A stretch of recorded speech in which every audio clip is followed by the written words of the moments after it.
네, 돈이 되는 뉴스 시작합니다. 주식명가 MTNW 김진만 어드바이저 함께합니다. 안녕하세요. 네, 안녕하세요. 네. 뭐 연애하실 때 이제 밀당을 좀 잘 하셨나요? 밀고 당기기. 네. 잘 하셨던 모양이에요. 아유, 그런 말 하면 큰일 납니다. 예, 얼굴이 빨개지시니까 예, 바로 이제 시장 이야기로 넘어가겠습니다. 이 밀고 당기기가 굉장히 요즘 팽팽하게 맞서고 있습니다. 수급 이야기인데요. 기관 대 외인. 12월 매매 추이가 나와 있습니다. 보시는 것처럼 이제 파란 막대가 외국인인데 이 외국인들이 위아래로 이렇게 움직이는데 최근 들어서 이제 매도로 가닥을 잡고 있죠. 근데 기관이 이제 매수로 이렇게 가닥을 잡고 있는 상황입니다. 둘이 진짜 잘 안 맞나요? 보면. 예, 다음 보겠습니다. 외국인 기관 매매 소극적, 올해와 이 정도의 박스권에서 마무리가 될 전망. 북 클로징 때문에 지금 다 이제 매매 딱 끝내고 놀러 나갔다는 그죠, 이야기에 올해 물가만 봤다면 내년 실물 경제에 따른 주가 추이 주목을 하자.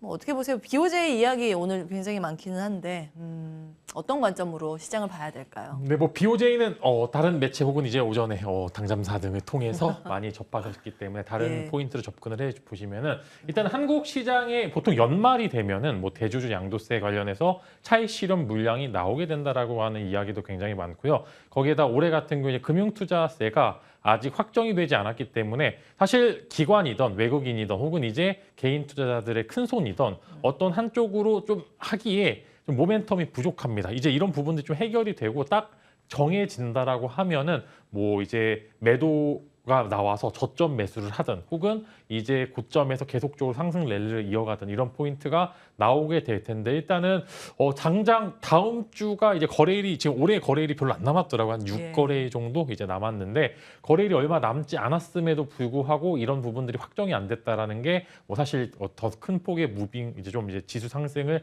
막는 주요한 원인 중에 하나라고 말씀을 드리겠고요. 뭐 외인과 기관의 밀당, 뭐 밀당을 당연히 잘해야겠지만 이런 부분들에 있어서 여러 가지 요소들도 고려를 해봐야 되는데 사실 기관은 저점에서 매수할 생각만 있고요. 추가적인 상승을 때는 오히려 이 기관의 매물이 외국인들의 손에 가면서 보통 저점 바닥을 잡는 데는 기관의 매수세를 보시면 좋을 것 같고요. 추가적인 상승 랠리가 나올 때는 외국인들의 매수세를 좀 보시면 좋을 것 같아요. 즉 이제 기관은 싸게 사고 싶고요. 외국인은 추가적인 상승을 원할 때 이제 매동이 잡히기 때문에 이런 부분들 이제 기관이 매수하게 좀 대량 매수할 때는 어느 정도 바닥권이 온 거다. 이게 바닥권이 굉장히 짧을 수도 있겠지만 예. 당장 반등에는 성공이 가능하다. 이렇게 좀 말씀을 드리면서 이제 예. 올해는 마찬가지로 이 정도에서 마무리가 될 거고 사실 어제 이 정도로 마무리될 것으로 생각이 됐는데 사실 BOJ의 이런 액션이 추가적으로 어떤 하방을 불러일으킬 만한 요소가 충분히 있기 때문에 예. 이런 부분들은 좀 체크를 하고 좀 매매에 임하셨으면 좋겠습니다. 이거를 어떻게 평가하시나요? 예, 시장에서 악재로 조금 더 이어갈 것이라고 보시는 거예요? 사실 이런 부분은 보통 원달러 환율이 높으면 외국인들이 예. 선뜻 오지 않는구나 이제 이런 포인트로 접근을 하게 되는 사실 오늘도 이제 1,300원 밑에서 움직이고 있지만 그럼에도 외국인들의 좀 매수세는 좀 실종이 된 것 같습니다. 그래서 일시적인 현상으로 보게 될 수도 있고요. 이런 예. 부분들이 예를 들어 이제 BOJ에서 금리 인상을까지 단행을 하게 될 경우에는 미국까지 추가적인 금리 인상이 될 수도 있습니다. 근데 이렇게 되면은 과연 원달러 환율이 1,300원 이하가 유지가 될 수 있을지 여부가 불투명하기 때문에 이런 부분들 좀 체크를 해보시면 좋고 지금 달러가 빠졌던 게 좋을 수도 있겠지만 다시 반대로 이야기하면은 외국인들이 매수세가 동반이 안 된다고 하면은 꼭 그만큼 좀 의미가 없지 않을까. 오히려 서학개미들한테는 지금 오히려 좀 고난의 행군이 있지 않을까 싶습니다. 예를 들어 1,300원 중반대에서 환전을 해서 미국 시장에 들어갔는데 1,280원이 됐으니까 얼추 나는 한 게 아무것도 없는데도 5%가 손해를 본 거죠. 그래서 이런 부분들 이제 원달러 환율의 추가적인 하락은 좀 상대적으로 좀 제한된다라는 의견으로 적어도 내년 2월까지는 한 1,250원에서 1,350원 사이가 이어지지 않을까 싶습니다. 네, 이번 올해가 지나고 나면 이제 다음 해 새로 오는 그 해에는 다시 좀 활발하게 매매가 나오지 않을까라는 관점에서 본다면 내년도에 어디에 집중을 하세요? 내년도에는 일단은 저는 그렇게 생각합니다. 이제 내일 새벽이죠. 내일 새벽에 마이크론 실적 발표가 나오고 예. 적자 전환이 예상이 되고 이미 가이던스가 적자로 바뀐 상황인데 시장에서 이 적자 컨센에 대해서 어떻게 반응을 해줄지가 저는 굉장히 좀 이제 향후 내년도 초반까지 반도체의 흐름을 좀 보여줄 것으로 생각이 되는데 예. 하이닉스도 지금 적자 전환이 예상이 되는 가이던스고 그 부분들이 어느 정도 반영이 되고 있는데 이게 실적으로 발표됐을 때 먼저 마이크론부터 시작해서 과연 이 부분을 이제 재료 소멸이야, 악재 소멸이야, 예. 올라갈 수 있어 이런 부분들로 반영이 돼 있지 아니면 야 이거 봤지? 계속 적자 전환으로 되고 있어 이런 식으로 반영을 해서 추가적인 하락이 나올지 좀 궁금하기 때문에 이런 부분들 저는 반도체 쪽이 이런 부분들에서 만약에 악재 소멸로 보게 될 경우에는 내년 1, 2분기 때 분명히 반도체의 빅사이클을 다시 한번 볼 수 있기 때문에 저점 매수가 가능하다. 그래서 반도체 관련주 이제 좀 대장주격인 종목들 보유하고 계신 분들 지금은 매도할 때가 아닙니다. 매도할 때가 아니라 이제 추가 매수를 어디서 잘 하느냐에 따라서 이게 내년도 초반에 금방 수익 전환이 될 수 있을 만한 부분이기 때문에 이 부분들 좀 긍정적으로 체크해 보시면 좋을 것 같습니다. 지금 이제 반도체 주가 상황만 보자면 한 무릎 정도 왔다고 보시는 것 같아요. SK 하이닉스 기사를 보겠습니다. 12만 원대에서 지금 7만 원대로 추락을 했는데 적자 발표가 이제 곧 있을 예정입니다. 사실 적자에 대해서는 이견이 없었는데 적자 규모가 생각보다 더 클 거라는 보고서가 어제 증권가에서 나왔죠. 예, 주가의 흐름이고 유안타 신영증권 등에서 영업 적자 1조 원 전망을 어제 냈더라고요. 4분기 영업이익 컨센서스 마이너스 4,800억 원, 시장 컨센서스 2배 넘어. 내년 영업이익 컨센서스도 마이너스 1조 5천억 원. 이 골드만삭스에서는 삼성전자 4분기 5조 원대 이익이라고 이제 하향 전망이 나오고 있는데요. 계속해서 보면 업황 자체는 좋을 게 하나도 없습니다. 이제 말씀 주신 것처럼 시장은 이제 선반영의 역할을 하기 때문에 어느 정도 구간에서는 이제 저점을 찾는 작업이 필요하다고 관점을 말씀을 주셨습니다. 뭐 SK 하이닉스, 삼성전자를 필두로 해서 반도체 소부장까지 좀 투자의 관점에서 본다면 어떻게 보세요? 시기나 뭐 종목까지. 네, 자연스럽게 일로 넘어온 것 같습니다. 그래서 원래 일단은 이게 두 번째 그 주제는 아닌데요. 제가 당겼습니다. 네, 그래서 이런 부분들 사실 보시면은 이제 골드만삭스의 삼성전자 4분기 영업이익 5조 원대 전망. 근데 저는 아직도 5조 원이나 버는 기업이 있네. 저는 이렇게 본점을 보고 싶고요. 반대로 생각하십니다. 이렇게 반도체 불황이 있지만 아직도 영업이익이 5조 원대네요. 이런 식으로 저는 생각이 좀 되고 있고요. 하이닉스는 뭐 적자 전환 이야기가 당연히 들리지만 내년 2분기, 3분기부터 해서 바르게 좀 턴어라운드 할 것으로 좀 전망이 되고요. 사실 이미 돈을 많이 번 기업이고 이렇게 한다, 이렇게 좀 적자가 난다라고 해서 전혀 위태로운 회사가 아닙니다. 결국에는 반도체 사이클은 시간의 문제지 결국에 옵니다. 그런 부분들에 있어서 반도체 관련주들이 정말로 테마성 이슈 종목으로 매수한 게 아니라고 하면은 분명히 단 한 번 혹은 여러 번의 기회가 내년도에 주어질 것으로 보고요. 이제 고민을 하셔야 됩니다. 내가 반도체 종목을 매도하고 다른 종목으로 가서 수익을 낼 수 있는지 여부가 저는 불투명하다라고 생각이 때문에 이게 지금 만약에 또 시장이 또 어려워지게 된다라고 하면 오히려 더 혼란만 계좌에 가중시킬 수가 있기 때문에 엉덩이 무거운 사람이 이깁니다. 만약에 보통 하이닉스 혹은 이 삼성전자를 매수하시는 분들은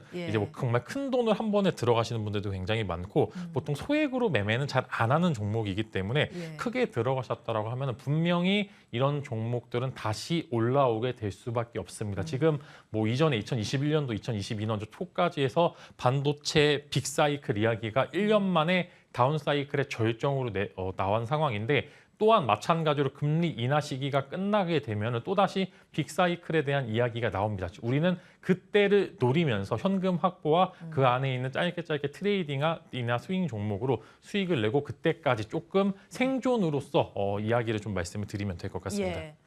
긴 시계열로 놓고 보면 승자가 이쪽에서 나오겠지만 지금 단기적으로는 부침 가능성이 있기 때문에 단기적인 관점에서 짧게 끊어가는 종목들 요거는 내년 한 1분기, 2분기 정도가 저점으로 보시는 건가요? 네, 저는 사실 1분기 정도 이제 오히려 실적 발표 전후로 해서 매수하시게 되면 시장에서는 분명히 나쁘지 않은 반응을 보여주지 않을까 합니다. 그때 뭐 내년에 또 다시 이야기를 하겠지만 본다면 어떤 종목 보시겠어요?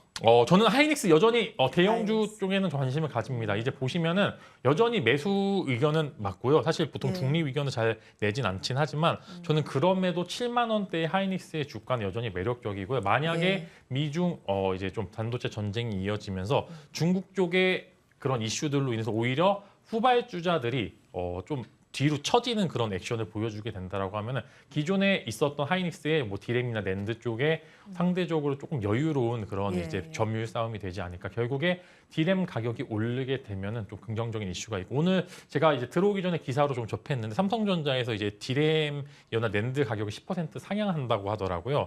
즉 이제 결국에는 만약에 중국 쪽에서 무너지기 시작하면은 네. 그 반사수에는 삼성전자와 하이닉스 혹은 뭐 키옥시아나 뭐 마이크론이 될 수는 있겠지만 국내 업체들도 충분히 이런 혜택을 받을 수 있다라고 좀 단연코 생각하고 있습니다. 예, 이 겨울을 잘 버티면 끝끝내는 봄이 오고 여름이 온다 이런 관점에서 이제 빅사이클에 대한 이야기까지 말씀을 주셨습니다. 기억해 뒀다가 그 시기쯤 됐을 때 빚 들어오기 직전 정도 됐을 때 다시 종목 이야기 나눠보겠습니다. 지금은 트레이딩 장세, 종목 장세라는 점 말씀 주셨고요. 다음 기사들을 통해서 그 힌트도 얻어보겠습니다. 중국이 이제 우리가 밟았던 수순을 좀 밟고 있어요. 코로나 확진자 폭증 사태가 나오고 있습니다. 약 구하러 공장까지 찾아갔다는 기사가 올라오고 있고요. 의료 대란의 현실화. 예, 뭐 그렇게 되고 있다고 하더라고요. 쓰나미급의 감염, 베이징 환자 대부분 유증상의 고열, 해열제 품귀, 병실은 부족하고 중국에서 새 변이 나오면 세계가 위험하다 이런 우려의 목소리도 나옵니다. 어떤 관점으로 봐야 될까요?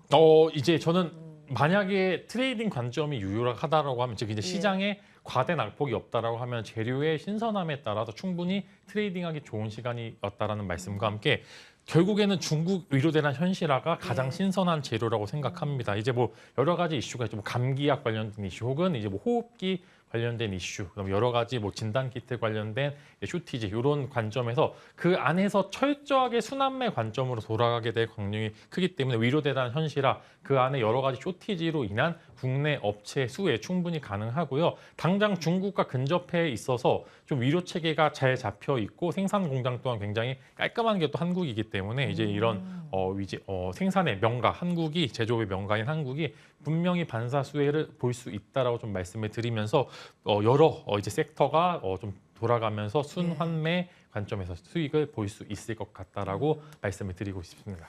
이게 참 안타까운 소식이고 빨리 이 사태가 잡히기를 바랍니다. 이제 투자의 관점에서는 아이디어를 계속 주고 계시고요.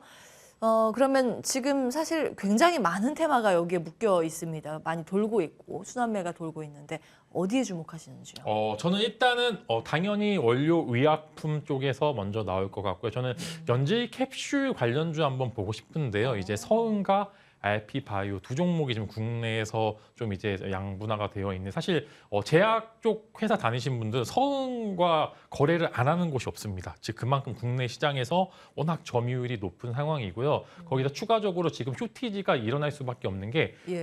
유럽에서 천연가스 가격 급등으로 인해서 즉 전기세가 너무 비싸서 이런 이제 연질 캡슐 관련 혹은 이제 네. 원료 의약품, 원료 생산 이런 라인들이 완전히 지금 가동이 중단이 되면서 지금 쇼티지가 날 수밖에 없는 상황입니다. 그래서 RP 바이오와 즉 연질 캡슐 관련주 일단 저는 관심을 가져보고 싶고요. 그 다음에 이어서 당연히 진단 키트 관련주들도 시세가 충분히 나올 것 같습니다. 뭐 최근에 슈마시스와 혹은 수젠텍 이런 종목들의 시세가 굉장히 잘 나오고 있는데 지수에도 역행한다는 건 지수가 어느 정도 오히려 상방 포지션으로 갔었을 때 더욱 큰 탄력성을 얻을 수 있기 때문에 쇼티지 관련된 이슈로 해서 저는 연질 캡슐, 거기에 진단 키트 관련주 한번 관심 가져보시면 좋을 것 같습니다. 네, 약 껍질 만드는 회사. 아, 그죠, 네, 약 껍질이죠, 말랑말랑한 캡슐. 네, 딱딱한 것도 만들긴 할 텐데. 네, 그죠. 예, 그 서흥이라는 종목에 네. 주목을 하시고 또 하나 RP 바이오죠. RP 바이오. 네. 예, 그리고 진단 키트 탑은 진단 어떤 키트는 걸로? 여전히 이제 네. 슈마시스가 슈마시스. 가장 원 오브 원 이제 가장 최고죠. 예, 예. 그러나 중국 쪽 혹은 이제 가벼운 종목들로 보시는 분들께서는 뭐 나노엔텍이나 뭐 바디텍 매드, 수젠텍 같은 예. 종목들로 보시면 좋을 것 같고 슈마시스는 최근에 경영권 분쟁 관련된 이슈도 같이 있기 때문에 재료가 두 가지 재료입니다. 그래서 재료 부자는 슈마시스 쪽으로 보시면 좋을 것 같습니다. 예. 시간이 다 됐나 봐요. 네. 다음 기사도 궁금하긴 한데 그 아주 간략하게 보겠습니다. 네. 네, 중국 쪽이라서 그 6년 만에 TV 채널에 K 드라마가 나온다는 소식. 이 별그대 온 별에서 온 그대 네. 이후 6년 만이고요. 안후이 위성 TV에서 이제 내년에 방송 공지를 했습니다.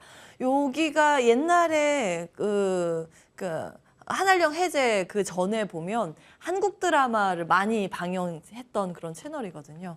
뭐 어떻게 보세요? 이건 어떻게? 자, OTT 아이디어로. 관련주들이 다시 돈이 들어오고 있습니다. 오늘 미스터 블루도 이제 웹툰 예. 쪽 상승세와 함께 좀 강한 모습을 보여주고 있고 전반적으로 뭐 한알령 해제가 확 이제 된다 안 된다의 선언이 되는지는 잘 모르겠지만 일단은 엔터 쪽의 수급이 굉장히 괜찮다라는 말씀을 드리겠고요. 이제 오늘 CJ ENM이 좀 괜찮은 모습을 보여주고 있는데 단기적인 마인드 한 일주일 정도 스윙 관점에서 보기에 컨텐츠 업체들이 굉장히 양호한 주가 흐름을 보여주고 있다. 워낙 예. 많이 빠졌던 기업들 위주로 한번 보시면 CJ ENM 굉장히 매력적인 자리다라는 말씀으로 10만 원 위까지 충분히 올라갈 수 있을 거라는 그런 긍정적인 코멘트 드리도록 하겠습니다. 지금 10만 원까지 200원밖에 안 남았어요. 그러면 목표가 조금 상향해서 한 11만 원까지는 충분히 가능하지 않을까 싶습니다. 추세를 보면서 대응하는 추세 매매 기법을 말씀 주셨습니다. CJ ENM까지 체크해봤습니다. 김진만 어드바이저 함께했습니다. 말씀 고맙습니다.